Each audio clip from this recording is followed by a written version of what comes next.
में हम लोग क्लास 11th मंथली एग्जामिनेशन अक्टूबर 2024 के ज्योग्राफी के बिल्कुल ओरिजिनल क्वेश्चन पेपर को देखेंगे, जो 500% बिल्कुल ये ओरिजिनल पेपर है और इसमें ऑब्जेक्टिव और सब्जेक्टिव दोनों प्रकार के प्रश्नों का उत्तर हम लोग देखेंगे। ठीक है, ये बिल्कुल रियल पेपर है।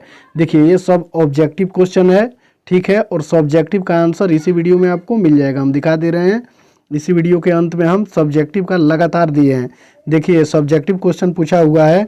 एक नंबर में वायुमंडल में CO2 के महत्व का वर्णन करें, इसका भी उत्तर आपको मिल जाएगा। ये जितना प्रश्न आप देख रहे हैं सबका उत्तर आपको इसी वीडियो में मिल जाएगा। पूरा का पूरा उत्तर आपको इसी में मिलने वाला है। क्वेश्चन नंबर 1 का आंसर है, ये 2 का आंसर है, ये 3 का है। ठीक है, दीर्घोत्तरीय क्वेश्चन 12 का आंसर दे दिए हैं, फिर 13 का आंसर है ये, फिर उसके बाद में 14 का आंसर है। ठीक है, तो चलिए 3 ही क्वेश्चन बनाना है और 5 लघु उत्तरीय सबका आंसर दे दिए हैं। तो पहले हम लोग ऑब्जेक्टिव का आंसर देखेंगे, उसके बाद सब्जेक्टिव का आंसर। ठीक है, ऑब्जेक्टिव क्वेश्चन में क्वेश्चन नंबर 1 का आंसर देखेंगे। देखिए, 1 नंबर क्वेश्चन में दिया हुआ है कि निम्न में से कौन जल का गैसीय रूप है, तो इसका right answer option number A हो जाएगा, जलवाष्प। ठीक है, फिर 2 नंबर क्वेश्चन का आंसर देखेंगे, सूर्य से आने वाली किन किरणों को ओजोन परत सोख लेती है, तो इसका right answer option number B हो जाएगा, पराबैंगनी किरणें। ठीक है, फिर 3 नंबर क्वेश्चन का आंसर हम लोग देखेंगे। देखिए, 3 नंबर क्वेश्चन में दिया हुआ है कि जीवाश्म ईंधन के जलने से किस गैस का उत्सर्जन होता है, तो इसका राइट आंसर हो जाएगा ऑप्शन नंबर सी, CO2 यानी कार्बन डाइऑक्साइड गैस। फिर 4 नंबर क्वेश्चन को हम लोग देखेंगे, वायुमंडल की निचली परत को क्या कहते हैं, तो इसका सही उत्तर ऑप्शन नंबर बी हो जाएगा, क्षोभ मंडल कहते हैं। चलिए 5 नंबर क्वेश्चन का आंसर देखेंगे, निम्न गैसों में से किसकी मात्रा वायुमंडल में सबसे अधिक है, तो इसका राइट आंसर हो जाएगा 5 का option number D, nitrogen gas का। ठीक है, चलिए फिर 6 नंबर क्वेश्चन को हम लोग देखेंगे। देखिए, 6 नंबर क्वेश्चन में दिया हुआ है, नदी की किस अवस्था में जल प्रपात का निर्माण होता है, तो इसका राइट आंसर हो जाएगा ऑप्शन नंबर ए, युवा अवस्था में। चलिए फिर आगे वाला क्वेश्चन हम लोग देखेंगे। देखिए, 7 नंबर क्वेश्चन में दिया हुआ है कि निम्नलिखित में से कौन सी नदी की युवा अवस्था से संबंधित है, तो इसका राइट आंसर हो जाएगा 7 का ऑप्शन नंबर डी, गॉर्ज। ठीक है, 8 नंबर क्वेश्चन में दिया हुआ है कि किस देश में कार्स्ट क्षेत्र स्थित है, तो इसका राइट आंसर हो जाएगा 8 का ऑप्शन नंबर बी, यूगोस्लाविया। स्थलाकृति का निर्माण वायु अपरदन द्वारा होता है, तो 9 का right answer option number D हो जाएगा, इनमें से सभी। क्वेश्चन को हम लोग देखेंगे, निम्नलिखित भू आकारों में कौन सी हिमानी द्वारा निक्षेपण से बनता है, तो इसका right answer option number A हो जाएगा, सर्क।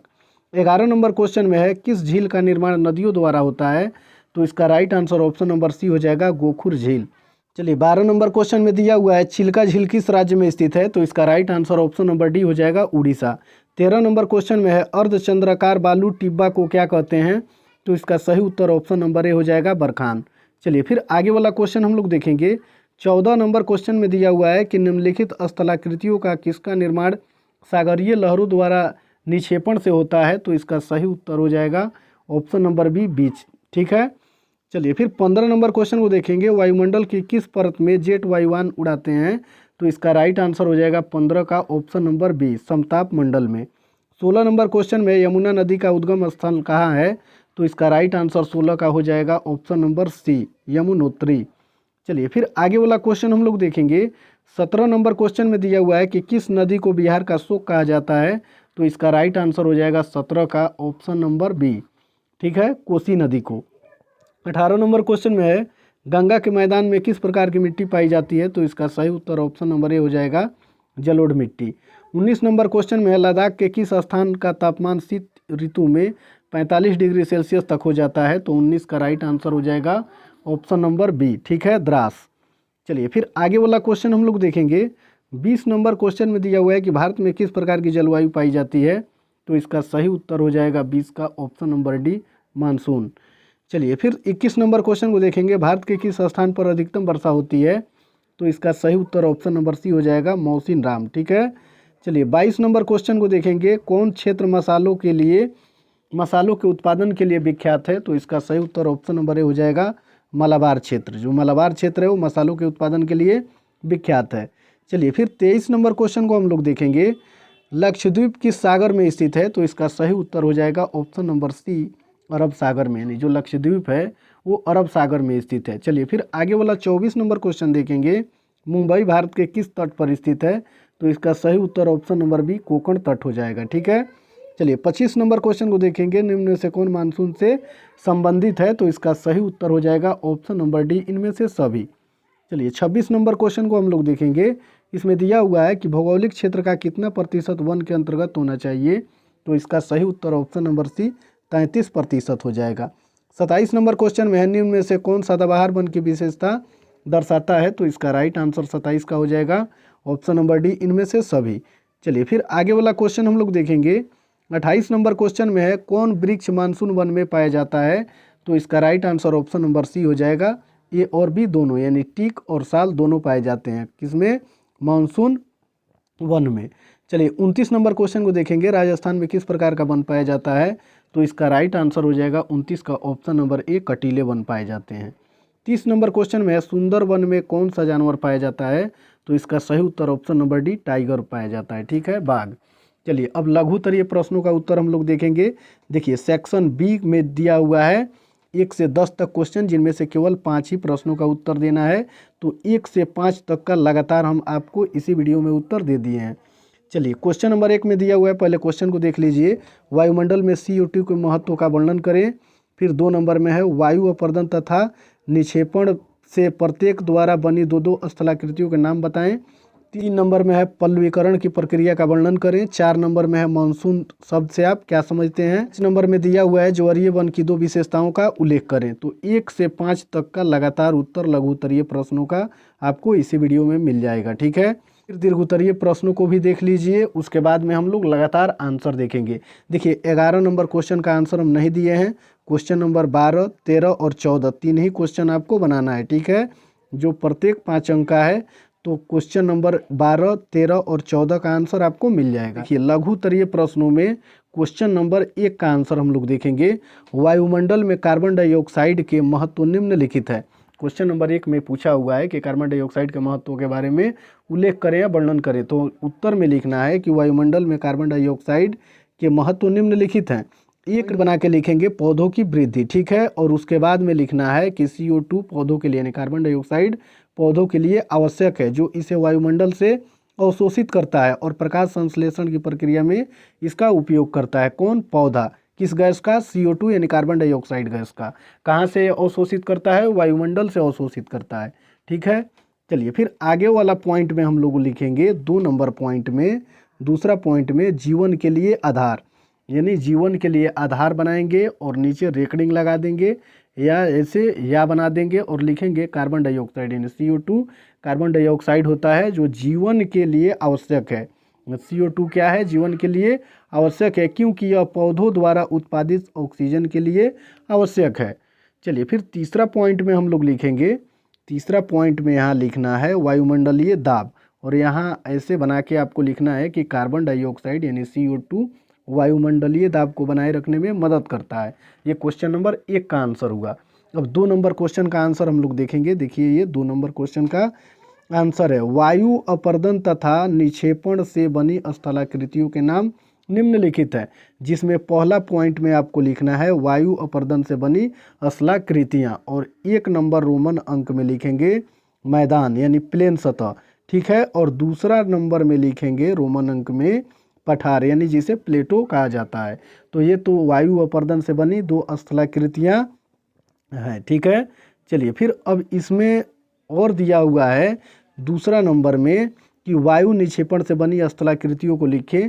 तो इसमें भी 1 नंबर पॉइंट बना के लिखेंगे गुफाएं, जिसे केव्स कहते हैं, और 2 नंबर पॉइंट में लिखेंगे दर्रे, जिसे गॉर्ज कहा जाता है। ठीक है, चलिए ये क्वेश्चन नंबर 2 का आंसर हुआ। अब क्वेश्चन नंबर 3 का आंसर हम लोग देखेंगे। क्वेश्चन नंबर 3 में दिया हुआ है कि पल्लवीकरण एक भूगर्भिक प्रक्रिया है जिसमें वायुमंडलीय और जलवायु परिस्थितियों के कारण चट्टान का अपर्दन और परिवर्तन होता है। यह प्रक्रिया मुख्य रूप से वायुमंडलीय गैसों जैसे कि कार्बन डाइऑक्साइड और जलवाष्प से प्रभावित होती है। ठीक है, और इसी में और लिखेंगे हम लोग कि पल्लवीकरण की प्रक्रिया निम्नलिखित चरणों में होती है। पहला पॉइंट में लिखना है कि वायुमंडलीय गैसों का प्रवेश, और वायुमंडलीय गैसें चट्टान में प्रवेश करती हैं और उनके अणुओं के साथ प्रतिक्रिया करती हैं। ठीक है, और तीसरा पॉइंट में, फिर दूसरा पॉइंट में इसी में आपको लिखना है कि रासायनिक प्रतिक्रिया, यानी वायुमंडलीय गैसें चट्टान के अणुओं के साथ रासायनिक प्रतिक्रिया तो करती ही है, जिससे चट्टानों का क्या होता है, अपर्दन होता है। और फिर तीसरा पॉइंट में आपको इसमें लिखना है, तीसरा पॉइंट में अपर्दन, ठीक है, जो चट्टान का अपर्दन होने से उनकी संरचना और बनावट में परिवर्तन होने लगता है। तो ये क्वेश्चन नंबर 3 का आंसर है। चलिए 4 नंबर क्वेश्चन का आंसर हम लोग देखेंगे। देखिए 4 नंबर क्वेश्चन में पूछा हुआ है कि मानसून शब्द को परिभाषित करें। तो मानसून शब्द अरबी शब्द है, जो मानसून शब्द है वो अरबी शब्द है जिसे मौसिन से लिया गया है, जिसका अर्थ होता है मौसम या ऋतु। मानसून एक प्रकार की वायुमंडलीय परिस्थिति है जो भारत, दक्षिण एशिया और अफ्रीका में पाई जाती है, ठीक है। और मानसून जो है वो कहाँ कहाँ पाई जाती है, भारत में पाई जाती है, दक्षिण एशिया में और अफ्रीका में पाई जाती है। और यह शब्द कहाँ से लिया गया है, अरब से लिया गया है, क्योंकि अरबी शब्द है और इसे मौसम से लिया गया, मौसम से बना हुआ है, जिसका अर्थ मौसम या ऋतु होता है। चलिए फिर आगे, ज्वारीय वन की 2 विशेषताएं निम्नलिखित है। पहला नंबर पॉइंट में आपको लिखना है कि जलवायु परिवर्तनशीलता, पहला पॉइंट में। अब यहाँ से लिखेंगे कि ज्वारीय वन में जलवायु परिवर्तनशीलता एक महत्वपूर्ण विशेषता है, ठीक है। उसके बाद में यहाँ हम लोग लिखेंगे कि इन वनों में समुद्र के जल स्तर में परिवर्तन के कारण जलवायु में परिवर्तन होता है जो वनस्पतियों और जीवों को प्रभावित करता है। पॉइंट में हम लोग लिखेंगे विविध वनस्पतियों और जीव जंतु, ठीक है, जिसमें ज्वारीय वन में विविध वनस्पतियां और जीव जंतु पाए जाते हैं। इन वनों में मैंग्रोव, सुंदरी और अन्य विशेष प्रकार के पेड़ पौधे होते हैं जो समुद्र के जल में रहने वाले जीव जंतुओं के लिए आवास प्रदान करते हैं, ठीक है। ये क्वेश्चन नंबर 5 का आंसर था, ठीक है। दीर्घोत्तरीय क्वेश्चन में क्वेश्चन नंबर 12 का आंसर हम लोग देखेंगे। क्वेश्चन नंबर 11 का आंसर नहीं दिए हैं, 12, 13 और 14 का आंसर इसमें है, ठीक है। देखिए वायुमंडल पृथ्वी के चारों ओर एक गैसीय परत है जो हमारे ग्रह को घेरती है। यह विभिन्न गैसों के मिश्रण से बनी है जो पृथ्वी की सतह से लेकर अंतरिक्ष तक फैली हुई है। अब इसमें हम लोग देखेंगे कि वायुमंडल की संरचना निम्नलिखित परतों में विभाजित की जा सकती है, क्योंकि क्वेश्चन में पूछा हुआ है कि वायुमंडल की संरचना का विभाजन के बारे में वर्णन करें, ठीक है। तो इतना तो हमको लिखना ही लिखना पड़ेगा, ठीक है। 1 नंबर पॉइंट बना के लिखेंगे क्षोभ मंडल। यह वायुमंडल की सबसे निचली परत है जो पृथ्वी की सतह से लगभग 12 किलोमीटर तक फैली हुई है। इसमें अधिकांश वायुमंडलीय गैसें और जलवाष्प होते हैं, ठीक है। फिर दूसरा पॉइंट में लिखेंगे समताप मंडल। दूसरा पॉइंट में क्या लिखेंगे, समताप मंडल। यह परत क्षोभ मंडल के ऊपर है जो लगभग मीटर तक फैली हुई है। इसमें ओजोन परत होती है जो सूर्य की हानिकारक किरणों से पृथ्वी की रक्षा करती है, ठीक है। और तीसरा पॉइंट में लिखना है मध्यमंडल। क्या लिखना है, मध्यमंडल। यह परत समताप मंडल के ऊपर जो किलोमीटर तक फैली हुई है, इसमें वायुमंडलीय दाब कम होता है, ठीक है। और क्वेश्चन नंबर फिर 13 का आंसर हम लोग देखेंगे, भारत की जलवायु पर निबंध लिखना है। तो इसमें हम लोग लिखेंगे कि भारत एक विविध और विशाल देश है जिसकी जलवायु भी उतनी ही विविध और जटिल है। भारत की जलवायु में गर्मियों में अत्यधिक गर्मी और सर्दियों में ठंडा का अनुभव होता है। देश की जलवायु पर मानसून का प्रभाव भी बहुत अधिक होता है। ये जलवायु पर निबंध है, ठीक है। इसमें और हम लोग लिखेंगे भारत की जलवायु मुख्य रूप से 4 ऋतुओं में विभाजित की जा सकती है। पहला नंबर में लिखना है गर्मी की ऋतु जो मार्च से मई तक होती है, और दूसरा नंबर में वर्षा ऋतु जो जून से सितंबर तक होता है, ठीक है। और तीसरा में शरद ऋतु जो अक्टूबर से नवंबर तक चलता है, और 4 नंबर में शीत ऋतु जो दिसंबर से फरवरी तक चलता है। चलिए फिर इसमें पैराग्राफ चेंज करके आपको लिखना है कि गर्मी की ऋतु में भारत में अधिकांश हिस्सों में तापमान 40 डिग्री सेल्सियस से अधिक हो जाता है। वर्षा ऋतु में मानसून की वर्षा देश के अधिकांश हिस्सों में होती है जो कृषि के लिए अत्यंत महत्वपूर्ण है। और शरद ऋतु में तापमान में कमी आती है, और शीत ऋतु में तापमान 10 डिग्री सेल्सियस से नीचे गिर जाता है, ठीक है। चलिए अब हम लोग 14 नंबर क्वेश्चन का आंसर देखेंगे। वन हमारे ग्रह के लिए अत्यंत महत्वपूर्ण है, वन के महत्व पर प्रकाश डालना है। तो लिखेंगे कि वन के महत्व निम्नलिखित हैं। ये क्वेश्चन नंबर 14 का आंसर है। 1 नंबर पॉइंट बना के लिखना है ऑक्सीजन उत्पादन, यानी वन ऑक्सीजन के प्रमुख स्रोत हैं जो जीवन के लिए आवश्यक है, यानी वन से ही हमें क्या प्राप्त होता है, ऑक्सीजन प्राप्त होता है। चलिए फिर दूसरा नंबर पॉइंट में लिखेंगे जलवायु नियंत्रण, यानी वन जलवायु को नियंत्रित करने में मदद करते हैं जो तापमान और वर्षा को संतुलित रखता है। और तीसरा नंबर पॉइंट में लिखना है मृदा संरक्षण। वन मृदा को अपरदन से बचाते हैं और उसकी उर्वरता को बढ़ाते हैं। और फिर चौथा पॉइंट में लिखेंगे, चौथा में जैव विविधता का संरक्षण। वन जैव विविधता के संरक्षण में महत्वपूर्ण भूमिका निभाते हैं। और फिर यहाँ 5वां पॉइंट में लिखेंगे, ठीक है, जल संसाधनों का संरक्षण। वन जल संसाधनों को संरक्षित करने में मदद करते हैं। और फिर आगे वाला पॉइंट में लिखेंगे, लास्ट पॉइंट में वायु प्रदूषण नियंत्रण। वन वायु प्रदूषण को कम करने में मदद करता है।